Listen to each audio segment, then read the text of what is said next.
Hi everyone, thank you for joining me. This is episode 13 and it is called Get Your Act Together.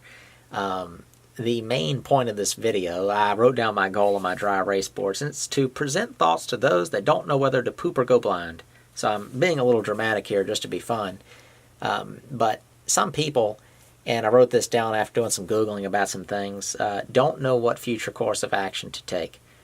And it's not always because they just don't know how to do what they want to do.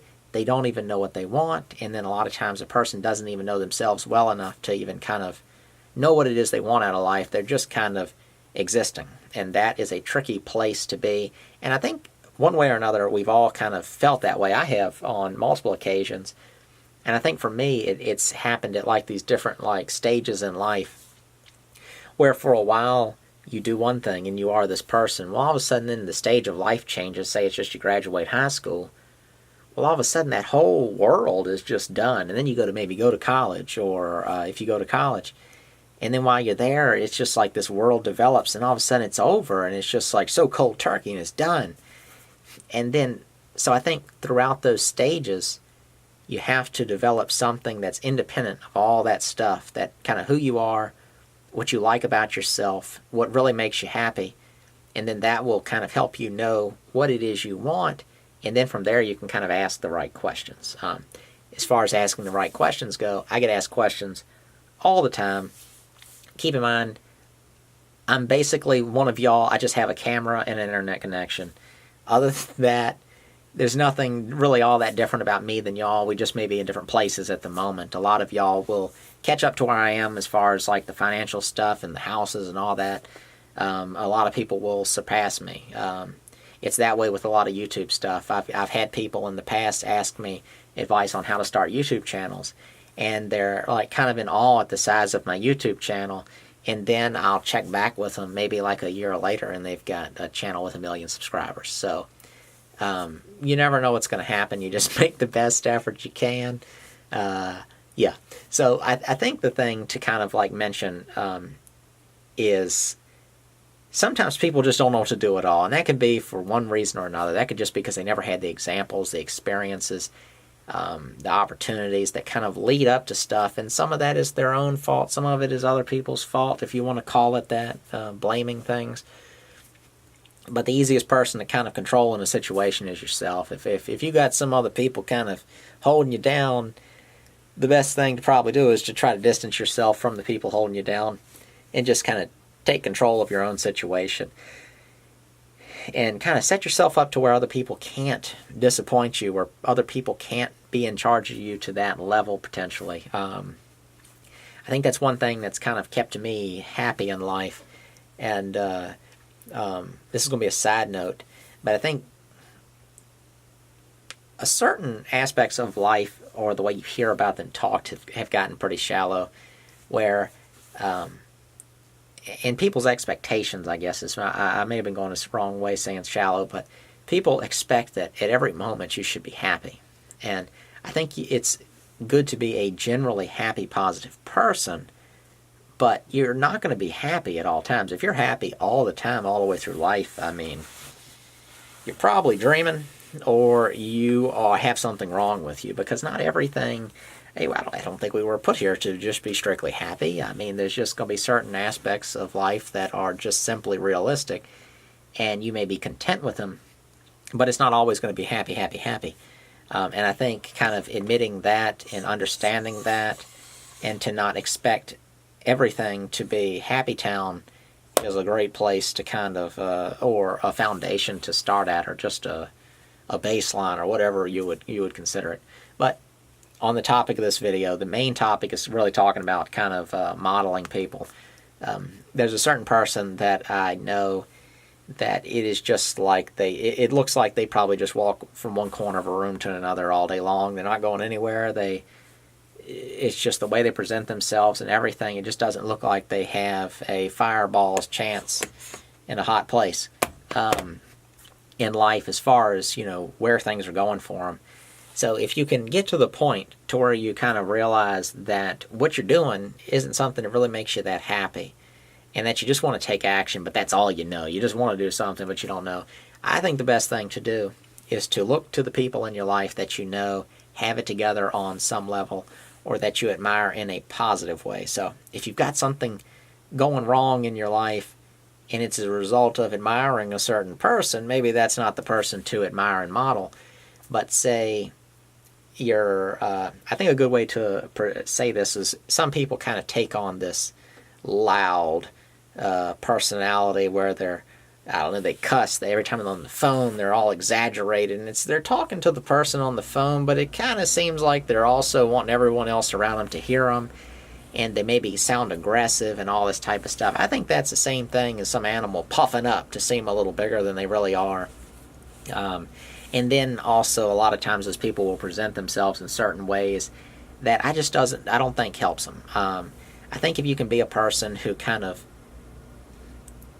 you need to be yourself, but at the same time there has to be some level of conformity, because usually any success is going to it's going to involve other people on some level. For me, with the stuff I'm doing, I have to deal with people that I buy houses from. Then I have to deal with maybe some tradesmen. Then I have to deal with getting houses rented out. That may be me direct to tenants, or that may be me through a property manager. But there's always going to be something that people you're dealing with. My YouTube channel, I'm all by myself in my basement right now, but I'm kind of communicating with all y'all at the same time. So if I'm talking about one thing but I'm acting like something just so hard to relate to, it just wouldn't work out all that good. So my advice would be to find a person and then basically act like them. I'm not saying every last thing. You don't, repeat their words, but maybe speak their language. Meaning, if you're a person who just walks around cussing all the time, maybe tone that back and stop the cussing. If you're dressing like a fool, whatever that means, maybe you need to kind of clean up your act a little bit with that. If you walk around looking all dirty and flip-flops and, scruffy face all the time, maybe clean that up. And I know that this may sound preachy. This may sound like I know what I'm talking about, but half the time I'm walking around guilty of the exact same thing I'm talking about, but I kind of admit it to myself, and I go, really need to clean myself up a little bit. It was not too long ago. Doing my videos, my channel's starting to get a little bigger. Sometimes I look so trashy in videos when I'm dressing. I got holes under my arms and my knees, my butt cracks hanging out. And I was like, you know what? I need to go to the store. I need to buy some clothes that I wear that look at least halfway decent, and just make myself just look a little bit better in my videos. Verbalizing this now, some people may think that that's funny, but I think that small things like that do help. And it may not help particularly in just what each individual thinks of you, but it could. The other thing is too, I'm working on a house, and I do have to go to Lowe's every once in a while. And then when I'm in Lowe's, I end up talking to people. And for example, there's a person at the local Lowe's that I've met. I've met multiple people before where I've talked to them about buying their houses at Lowe's, because I don't know, it's just one way or another it happens. But if I always look like an absolute dirt poor tradesman when I go in a place like that, that conversation might not happen. But if I at least look halfway decent and I got a tape measure on my side, I can usually strike up a conversation with somebody, and it can lead to something. So you have to consider how abstract things can be as far as where opportunity is going to come from. So as far as that person goes, trying to get something rolling, I would just start basic. People that just look like they're living a normal life, go from there. Then something will probably start to catch on after a while if you stay consistent. From there, once you kind of get a grasp on maybe start to learn who you are a little better, see the improvements of maybe doing what you're doing, then you can maybe start to actually take on some more focused methods. Maybe that could just be learning some stuff, reading some books, talking to people, asking them questions, developing interests, and so forth, and all that. And I know this all sounds so weird. I feel kind of halfway stupid talking about it. But every video that I make that I say I'm uncomfortable making the video, then people go, this is my favorite video you've done. Thank you to y'all that say that.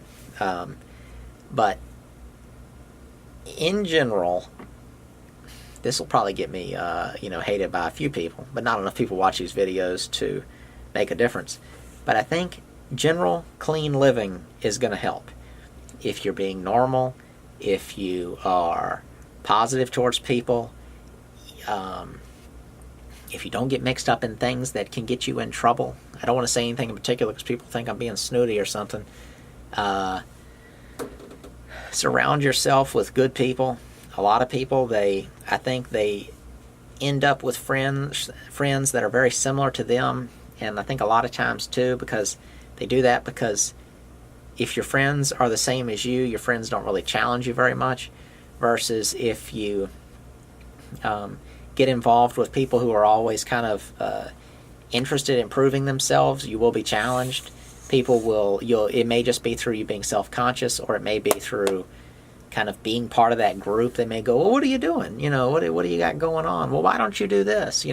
So a person's going to end up challenging you, not challenging you to a duel, but you know what I mean, just kind of challenging your thinking, challenging what you're doing in a day, and all that type of stuff. So for me, early on in life, one of my advantages was I was not friends with any kind of riffraff. It just kind of happened that way. Part of it was probably some parenting going on, my parents kind of being careful who I was friends with. But once I was in high school and it was a little more independent, once your friends start driving, you get a car and you kind of, had the slightest bit of independence going on.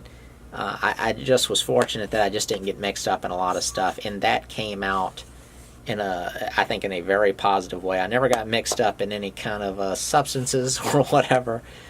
Just all those different things that, the Sunday school teacher would not be proud of you for. I just didn't get mixed up in a lot of, or much of anything like that. And not all those things are harmful. You've got people that are totally wild that are completely successful.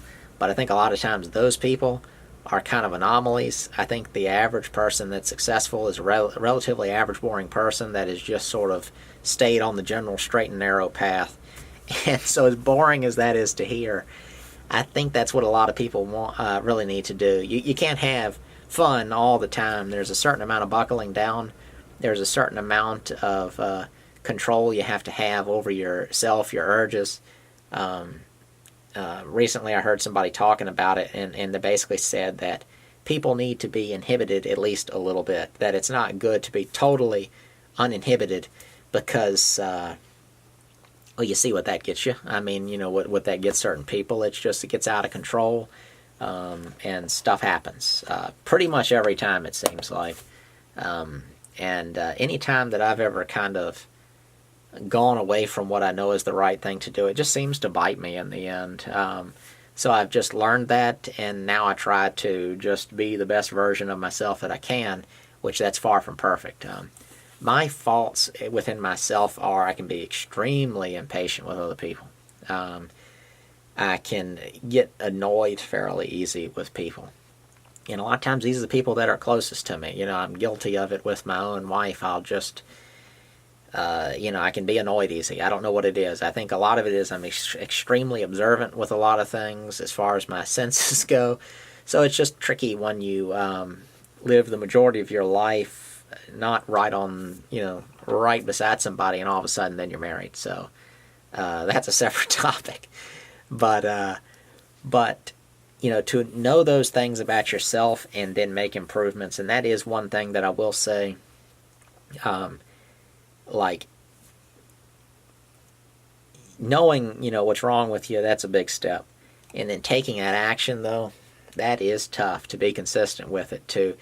Because basically, I think a lot of times, traits that are bad about people, it's just habits. And to break a habit I think is just so hard. I have broken some habits in life, but I think breaking bad habits is so difficult. And I think that probably goes back to this video, is that a lot of people have just developed so many bad habits, and it's hard to get out of those, and they identify these habits as who they are, but it's just certain traits. I think trying to identify who you are is probably a very hard thing to do. It's probably kind of pointless to identify who you are, but you just have to have this general, I think, feeling about yourself and know yourself.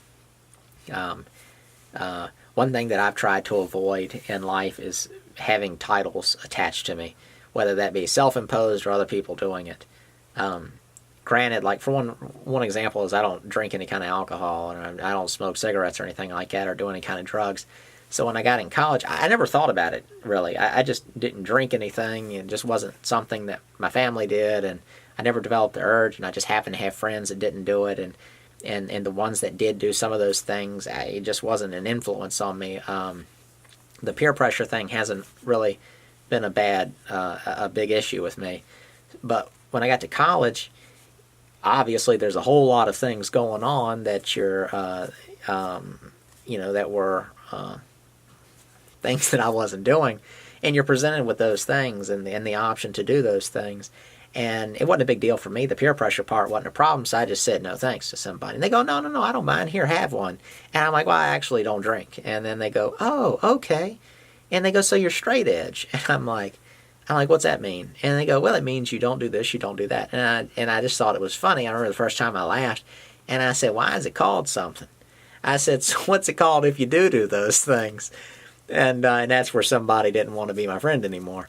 I think I joked with them, about being an alcoholic or something like that. And but it was just funny. It's just like you can't do anything anymore without being put over into some sort of a group. And I think that is where you start getting locked into certain ideas, and you're not flexible enough to kind of move around.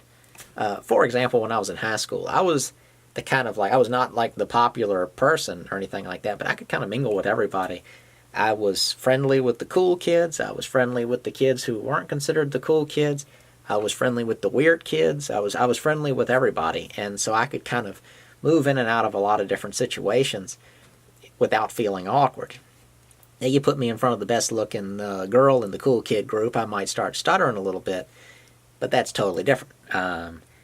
But so I think being a person who maybe doesn't lock themselves into any particular group is another aspect of kind of being open to lots of different opportunities. So one thing, I might not be putting any examples of this type of stuff, is if you have a lot of people think opportunity comes from very specific places, but a lot of the opportunities that I've had have just popped up. When I say popped up, they popped up because I was doing other stuff, but they didn't pop up because I went to the spot that I thought the opportunity was going to be. I was doing something, and then because of what I was doing, and then the people I met, and the way I present myself, the opportunity all kind of came together.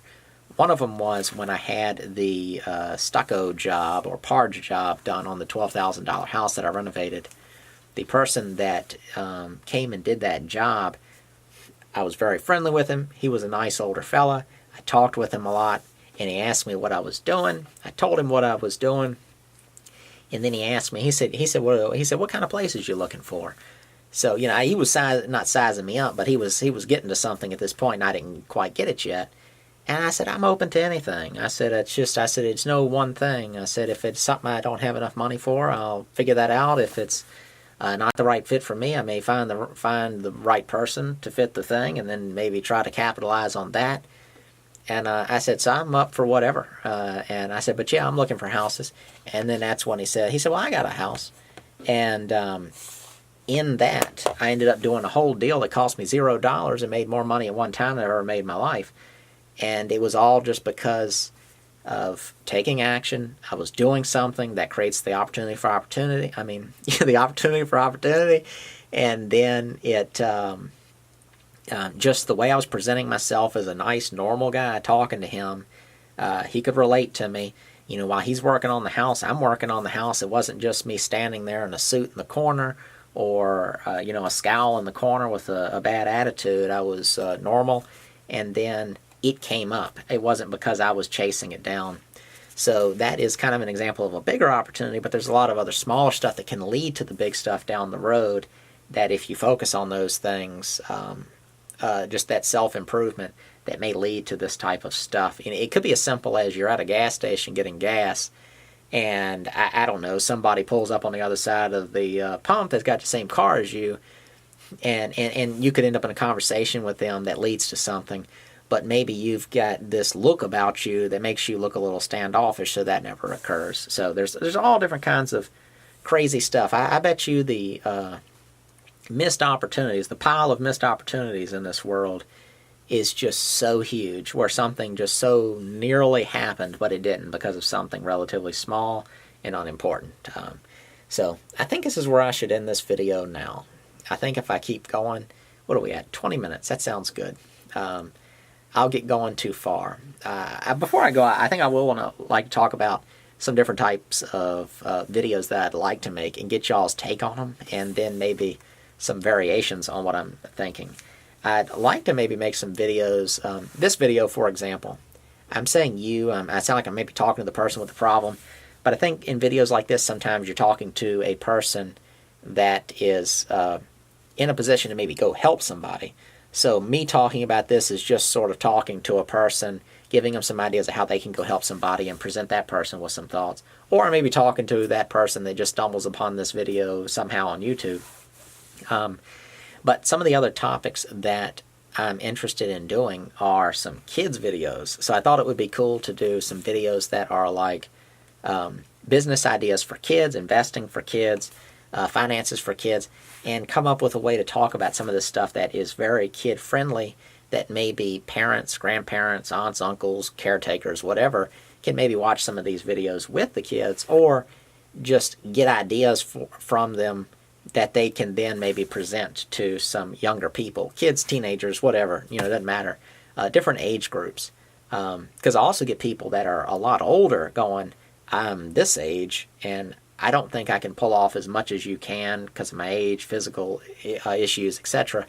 What do you think would work for me? So, maybe some stuff with older people as well, even though I might not have as much to say about that. I could maybe research it a little bit and talk to some other people, on that type of a topic. So I think the kids thing would be fun. I was a kid once, and I did lots of business stuff as a kid, trying to always make money to get something I wanted. Usually it was like a bicycle or, some sort of a tool I really wanted. So I think that could be really fun. And I also think of it as a kind of opening up the market for my videos. Right now it's probably a lot of people my age to 40 to 50 years old. And but this could open up the market because all those people, a lot of them have children and such. So I think this could just be another opportunity for me as far as content goes. Another video I thought about making, kind of halfway just said it, stuck, is a video that is basically talking about that it's never too late. A lot of people think that their situations have gotten to a point to where they can't change it. And I can totally get that. I haven't actually been in that position where I felt that about myself, but I have thought it was going to be really tough to change certain issues and situations to kind of for the better. But there's a lot of people that just think, I'm not going to say that their situation's hopeless. It's not that they're in a bad place. It's just that they would like to change certain things, but they just don't think it's possible because if they, if their nose came off that grindstone for 1 second, they think everything might fall apart. And the pace that they're having to maintain everything is just 100%. So how can you can't go 110% basically. If you're maxed out and you're barely keeping things together, it is hard, but I think that there's always a way to get out of something or to improve something. And I think the best thing to kind of ease your mind is to consider the stuff that other people have done. Consider how late in life certain people have been successes, and consider the struggles that other people have had. There'll be something like you think that because you have an achy leg or something like that, that you're not going to be able to do something. And then you find out that some person with no legs and no arms and half blind has done something 10 times harder than what you're trying to do. So there's always somebody who's got you beat as far as that stuff goes. So just don't forget what's going on good in your life. So that was the other kind of video topic that I thought of. But that's just a single video. I thought the ones for kids could be really cool to kind of present things that I've done in the past to make money, and then just to come up with some neat kid stuff. I just think that it would be fun to pretend I was a kid and come up with these videos. But I don't know how to do the video. I don't know if the video is just something I should do, be like, hey, kids, that type of a thing. Or if it should be a video for adults that they then apply to their own children or people that are in their charge. But I guess that should be it. Probably shouldn't talk anymore. We're at about 25 minutes right now. If you have not seen my ebook already, haven't read it, I get asked questions all the time from people asking how I find houses so cheap. I ended up writing a book on the topic. I am selling the snot out of that book right now. One of my videos is gone over 6 million views. So the video's doing great. It's monetized. It's doing wonderful, better than I've ever done on YouTube before. It's also producing a lot of sales for the book, both on Amazon and off my website. If you're interested, have a look. It is $4.99, and I think well worth it. If you put it to use, it is going to be valuable to you very quickly. Basically, it is kind of all my experience that I've got finding really cheap houses. And I use, I think, probably the first 5 or 6 houses that I bought as the examples. They were varied enough and had interesting stories, so I used those as examples to make my points, as well as kind of explored some other ideas. What the book is not is anything but how I find those houses. There's some entertaining story to it, but it's not about how to renovate a house. It's not about every legal aspect of actually buying the house. It's about locating those deals. And then there's a little bit of kind of how I made some of them happen in those stories. But I just don't want people to be under the illusion that it's real estate A to Z. It is just one part about it, and that's how to find them. From there, how to fix them, tools to buy, where to get the money, all that, that's a separate topic. And I am writing some another book right now that I've been very, very slow to do.